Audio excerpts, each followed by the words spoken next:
Y hola, ¿qué tal? Muy buenas tardes, noches, madrugadas o temporalidad en la que estén pasando en este momento en escuchar o ver este episodio más. Y pues bueno, estamos aquí en su podcast que tiene que ver con paternidades y hoy tenemos un invitado especial.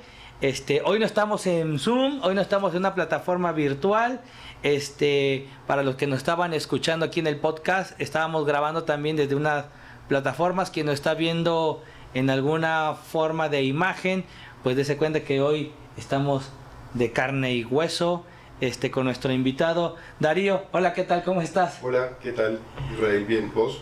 Pues yo también muy bien, muy contento, pues por tenerte por acá.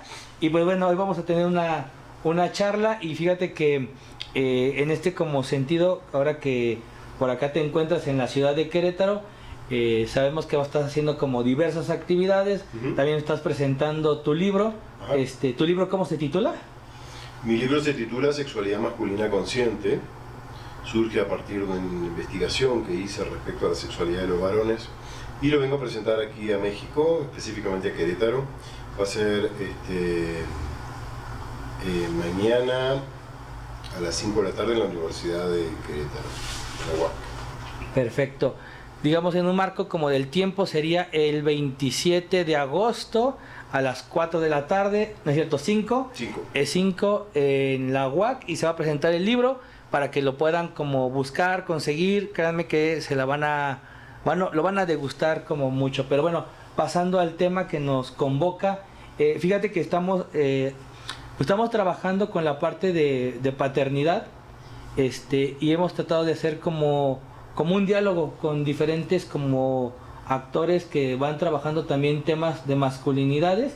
Y pues hoy que estás con nosotros, quisiéramos tener una conversación, y en esta conversación, dentro de los temas que nos convoca, es que hace tiempo yo leí el libro de Lidia Cacho, y ese libro habla de que ellos hablan. Lo que me pareció como para mí como dentro de todo lo que se hablaba o me atrapó, tiene que ver con los fragmentos, donde es la historia de un hombre que trata de entender cómo se construyó, y desde esa construcción siempre hace un referente a su padre. Ajá. Y entonces desde ahí me he venido pensando constantemente cuál es nuestra relación que tenemos con nuestro padre, ¿no? Y a partir de esta relación que tenemos, también desde este lugar de la paternidad, cómo termina jugando. Sí, exacto, buen punto, Israel. Sí, mira, yo creo que uno se constituye como varón, como hombre, y construye una identidad masculina en base a varios aspectos. Claramente, en este momento podemos hablar de la identificación con dos padres, ¿no?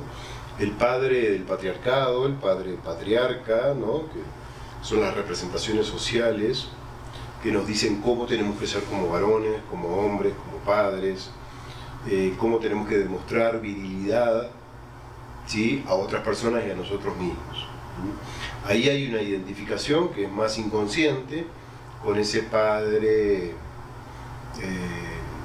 patriarcal, digamos, ¿no? Que no lo vemos, es inaprehensible, porque en realidad está en el imaginario social.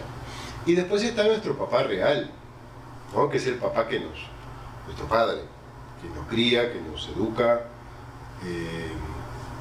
y que no siempre está presente, porque a veces no vive con nosotros o no nos reconoce como hijo. Pero hablemos de los papás que sí están presentes físicamente, ¿no? Y ahí en ese punto creo que es fundamental poder marcar que los varones nos identificamos con nuestro papá, no solamente como varones, sino en cuanto al vínculo, a lo relacional, a cómo establecemos la relación con nuestro padre, ¿no? Qué tan amoroso es con nosotros, qué tan empático, cómo trata él a las mujeres y a otras personas, cómo trata a nuestras hermanas, hermanos, cómo nos trata a nosotros básicamente, y qué conexión emocional tiene también con nosotros, así como lo observamos en cuanto a cómo él resuelve problemas, por ejemplo, ¿no? Se enfrenta a la adversidad, ¿sí? Y es ahí que por un tema identificatorio vamos construyéndonos como hombres, como varones, respecto a esta figura paterna. Con lo que me dices, me haces ahora como pensar como varias cosas. O sea, es decir, cuando empezamos a establecer como un proceso, me imagino así como de reflexión o de empezarnos como a mirar en este como ejercicio de nuestra paternidad o incluso nuestro propio asunto como varones y como hijos, me haces pensar que están vinculados dos elementos como lo acabas de mencionar. El padre, yo le llamaré, no sé, simbólico patriarcal, el que está como constituido socialmente, y la otra parte que estás marcando, ¿no? El relacional, el que está ahí y que de alguna forma me encuentra. Y me quedaba pensando mucho en cuando estos dos padres como mezclas cuando la comida o algo y que haces una fusión, me quedaba pensando como en esas directrices que los unen a los dos y que de repente están atravesándome a mí. Me quedaba pensando mucho, por ejemplo, si entonces hay una relación entre este padre patriarcal que me exige una situación de trabajo, y el padre que entonces está en un proceso también como de ausencia por un tema de trabajo.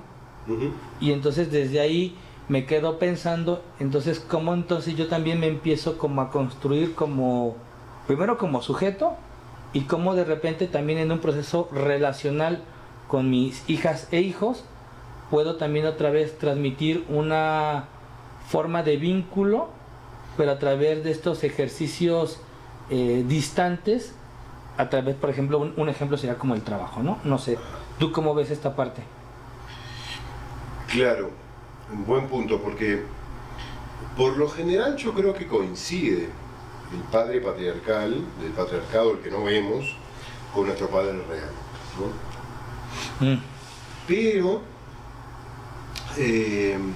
es cierto que en ocasiones, sobre todo quienes estamos trabajando paternidades, que sé que vos te lo estás trabajando, yo también, otros compañeros, intentamos romper con esa lógica patriarcal de educar a los hijos con distancia, explicarles de qué manera tienen que convertirse en hombres, mostrando ser machos, viriles, ¿verdad? Es ahí que nosotros, como papás, tenemos que quedar como, somos como una suerte de bisagra, en este caso, en este momento histórico, ¿no? Porque tenemos que dejar de reproducir este modelo hegemónico de ser hombre, ¿sí? Que lo reproducimos a través del vínculo con nuestros hijos, nuestros padres nos lo mostraron a través del vínculo con nosotros, y ahí es que nosotros tenemos que ser como una bisagra entre lo que nos mostraron nuestros padres, ¿sí? Y lo que nosotros le vamos a dar a nuestros hijos en cuanto a lo relacional, ¿sí? Es ahí que damos como una vuelta de tuerca y tenemos que generar un modelo de padre distinto al que recibimos, no solamente como hijos, nosotros, papás, cuando éramos hijos, o cuando seguimos siendo hijos, así como el padre patriarcal, ¿no? el sistema social patriarcal. Y es ahí que yo a veces veo la dificultad, no solamente me pasó a mí, sino que le debe pasar a muchos varones, que no tenemos un modelo de cómo ser un papá amoroso, cuidadoso, empático, ¿no? Porque de repente no tuvimos un papá en esa línea a nivel emocional. Por lo tanto, hay que construir un padre nuevo. Y por supuesto que en esa construcción nos equivocamos. que también es mi caso, que me equivoco como papá, y voy como reparando también esos errores, y nuestros hijos nos van mostrando el camino. Lo que pasa es que yo creo que como hombres tenemos que trabajarnos la rigidez que tenemos, que traemos con nosotros, porque la cultura nos constituye como personas rígidas, y tenemos que, creo yo, que sería importante flexibilizarnos para poder escuchar a nuestros hijos e hijas y poder seguirlos a ellos en cuanto a si estamos bien rumbeados para un lado, para el otro. ¿Me explico? Entonces la idea es, yo creo que es construir un modelo de padre nuevo, individual también, porque cada uno tiene sus particularidades, y por otro lado escuchar a nuestros hijos e hijas de qué es lo que nos tienen para decir. Porque cuando decías eso me quedaba pensando porque lo relacional tiene que ver también con la forma en cómo yo me construyo y cómo yo entonces también me entiendo. Entonces pensaba como desde lo relacional la posibilidad que también brindamos para que el otro tenga una manera distinta también de entenderse, de mirarse y de acompañarse después con otros. Eso es como lo primero que me quedaba como pensando. Y qué potente es entender también esto, porque al final me imaginaba como en lo preventivo. O sea, si el modelo social hegemónico y el relacional por lo regular van muy de la mano, significa que por lo tanto entonces podríamos visibilizar ciertas formas y pautas de conducta y de relación que se establecen y que lo sostienen todavía como social. Cuando me haces pensar mucho, pero cuando podemos, aunque todavía no podemos desmovilizar como completamente los procesos sociales y las etiquetas y las estigmatizaciones o los simbolismos, pero podemos dar un proceso de relación distinta y nos separamos, entonces abrimos otras vertientes para poder como mirarnos, ¿no? Entonces a partir de ahí me quedaba como pensando en esta posibilidad, como lo tú ibas planteando, de ser otros desde esta individualidad, pero también procurando entonces ir estableciendo qué otros modelos visibles podemos también utilizar como de referente, porque al final me quedaba pensando qué modelo puedo encontrar en mi vínculo cercano.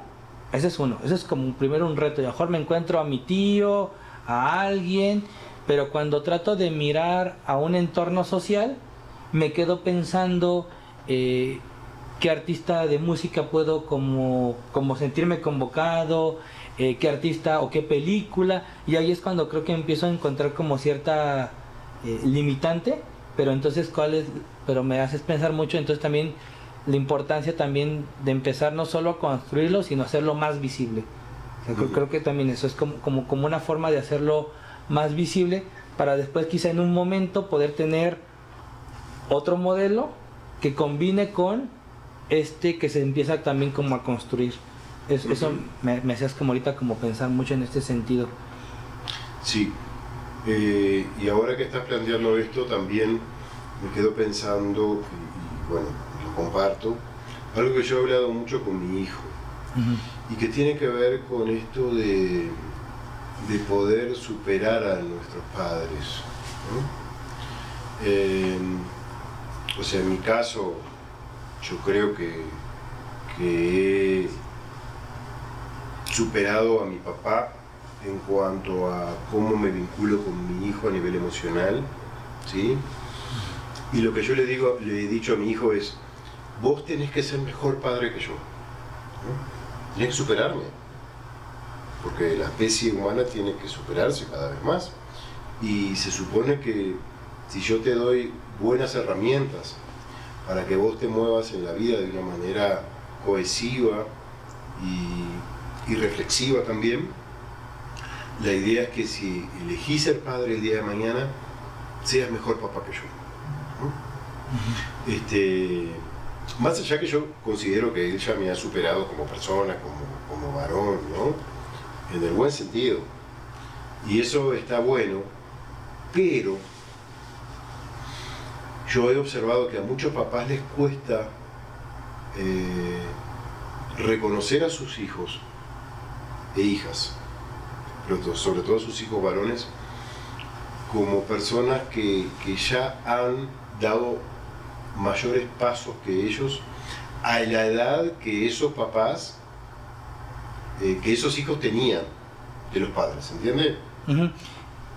Pero es muy curioso con lo que dices, porque al final, o sea, creo que cuesta trabajo reconocer desde otro lugar que no sea la productividad o el ámbito académico.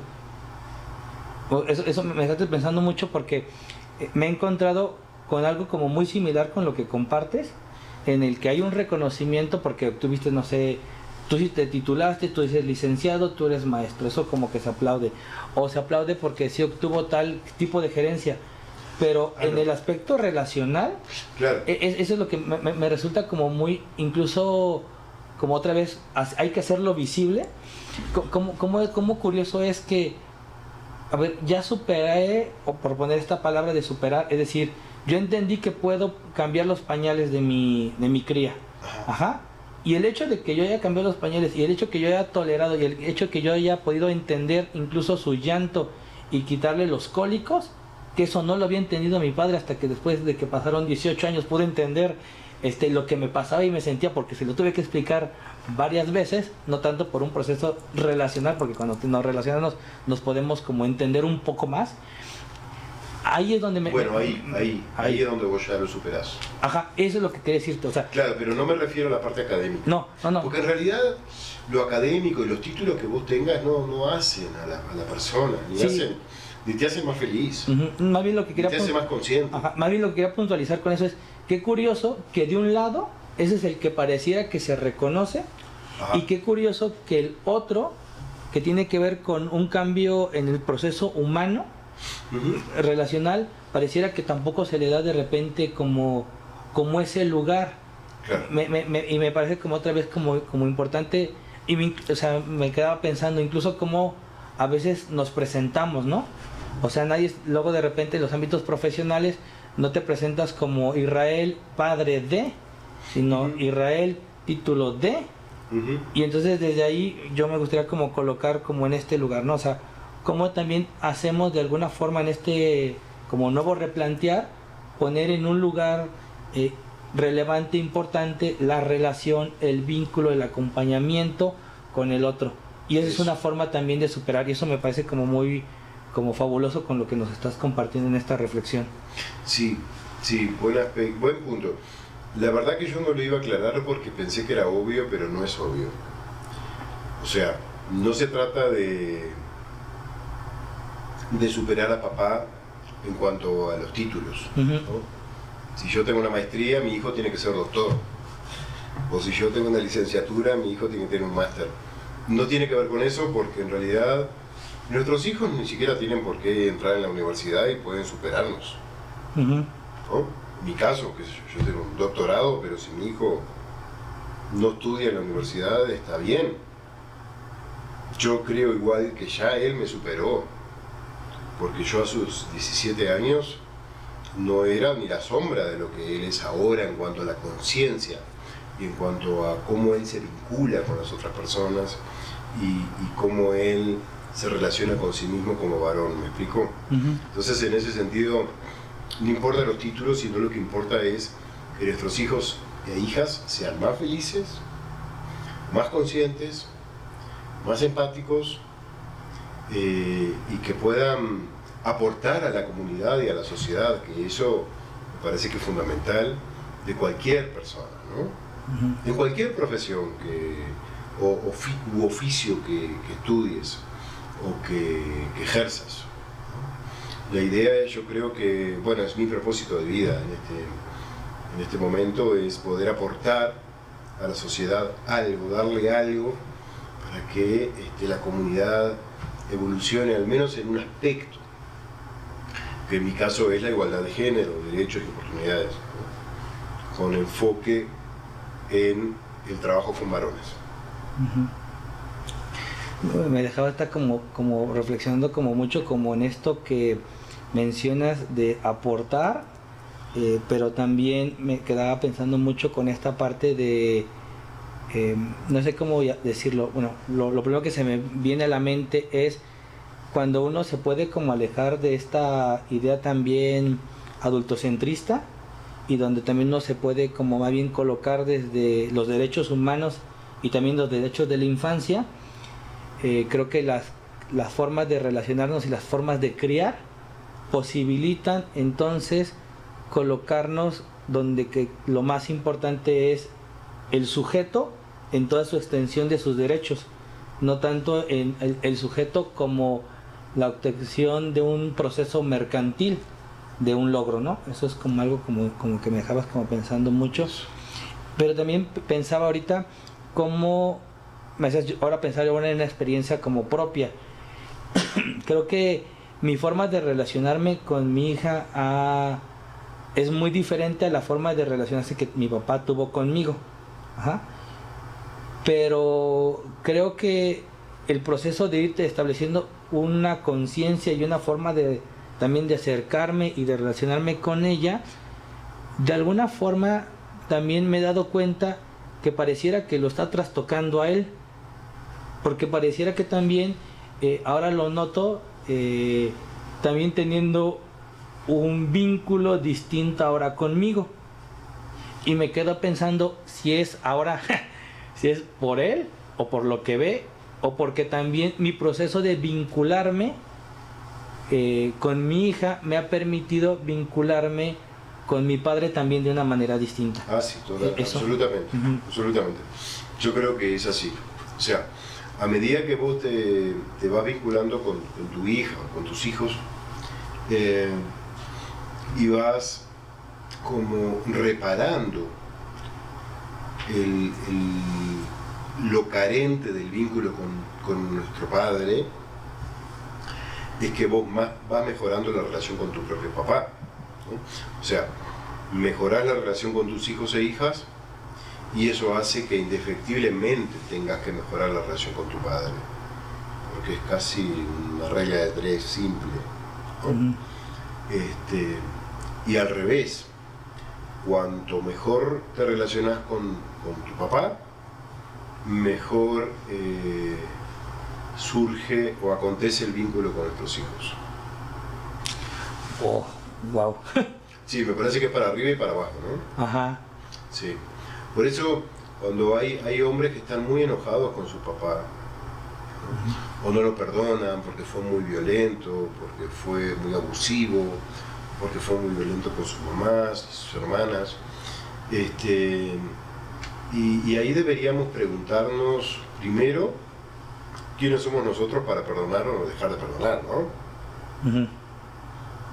Y segundo es que yo creo que hay que hacer un proceso de aceptación del papá que tenemos, no justificar las cosas que hizo mal, sino que aceptar lo que hizo mal y poder convertirlo en algo positivo para nosotros poder repararlo con nuestros hijos, y no solamente no hacer lo mismo, ¿no?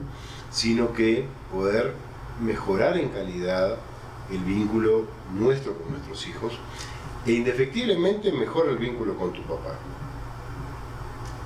Aunque no lo veas, porque a veces es difícil ver a papá si es alcohólico, si es violento, pero sí tu papá interno, ¿no? Que no necesariamente es el papá real, es importante como rehacer o reparar ese vínculo, ¿verdad? Sí, porque pensaba como en esto, o sea, no solo es como en el plano de lo que dejaré de no querer replicar en términos como de lo tangible. Creo que lo tangible nos ayuda a visibilizar lo que quizá tendríamos que ir como desmenuzando poco a poco cómo se entiende esa relación. Me queda pensando el asunto no está en que no le dé la nalgada al hijo, no lo tienes que hacer porque es contra la infancia, ese es su primer punto, pero de entrada si lo desmenuzamos y nos vamos más al interior, quizá entonces descubra que, digámoslo así, que tendría que revisar entonces mis asuntos en cómo yo entiendo los ejercicios de poder, cómo yo entiendo los ejercicios de la violencia, cómo estoy entendiendo entonces la autoridad, y creo que eso entonces nos da la posibilidad, entonces sí, de reconstruirnos todavía más en lo interior para tener entonces procesos distintos con el otro, con nuestras hijas, y me gusta esto que tú planteas, y entender eso entonces significa que también puedo tener una relación distinta con el otro, porque más allá de que sea mi padre, también lo puedo entender como un sujeto, y un sujeto que quizá es doliente, y lo puedo entender desde ese lugar, y también desde un lugar desde el amor y la comprensión, y no desde la justificación. Me parece como un acto distinto.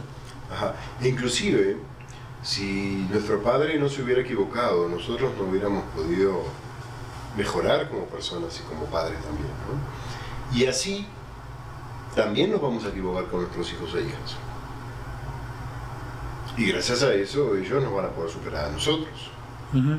Entonces, no existe posibilidades de ser un padre perfecto. Yo siempre cito a Winnicott, vos que sos psicólogo, colega, cuando habla de la madre suficientemente buena.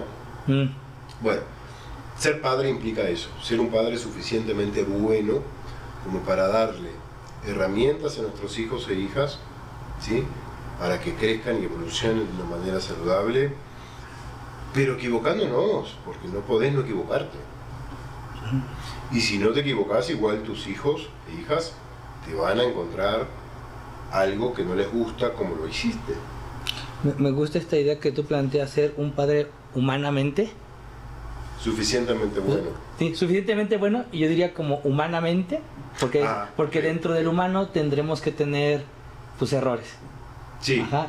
Y no, y desprendernos de esta idea que luego nos persigue a los hombres, que el error tiene que ver como con el fracaso, y tiene que ver, sino más bien tiene que ver con una oportunidad de cada día reconstruir y renovarnos distinto. Uh-huh. Antes de terminar, mi estimado Darío, pues algo que tú quisieras decir por último. Bueno, yo creo que en mi caso, y voy a hablar de mí, de cómo yo me sentí y me siento como padre. A mí la paternidad me ha enseñado muchísimo a poder bajar la cabeza y tratar de ser más humilde, ¿no? Me ha enseñado la humildad. Todavía no la aprendí igual, pero estoy en eso. Cuando empiezo a levantar la cabeza de vuelta, viene mi hijo y me dice, no, así no. Entonces me vuelvo a corregir. Y es como un camino que no sé si tiene fin. Esto de ser humilde y de mirar a nuestros hijos con respeto, con sabiduría, no solamente desde nuestro lugar, sino que nuestros hijos e hijas también tienen su sabiduría y nos marcan el camino. Simplemente tenemos que escucharlos y saber para dónde ir. Lo que pasa es que para eso tenés que tener humildad para decir, no era por acá, era por allá. Aunque a mí me hubiera gustado que fuese por este lado, es por otro. Porque este hijo o esta hija necesitan este otro camino, ¿no? De hecho, yo soy padre de un hijo solo, pero si tuviera 2 o 3 o 4, cada hijo e hija necesita algo distinto, ¿no? Y eso es importante, porque no todos los hijos e hijas son iguales, ¿no? Son idénticos, sino que hay que saber escuchar. Eso implica ser un padre responsable, empático, con compasión, donde vos te entregás desde el amor, ¿no? Por eso ser padre lleva tanto tiempo, tanto trabajo y tanta energía, ¿no? Que por un lado es maravilloso, pero por otro lado es como agotador, pero vale la pena, creo. Vale. Muchas gracias, Darío. Y pues la humildad, y pues muchas gracias a todos, y nos estamos viendo en una emisión más de este podcast que tenemos para todos ustedes. Hasta luego y que estén muy bien.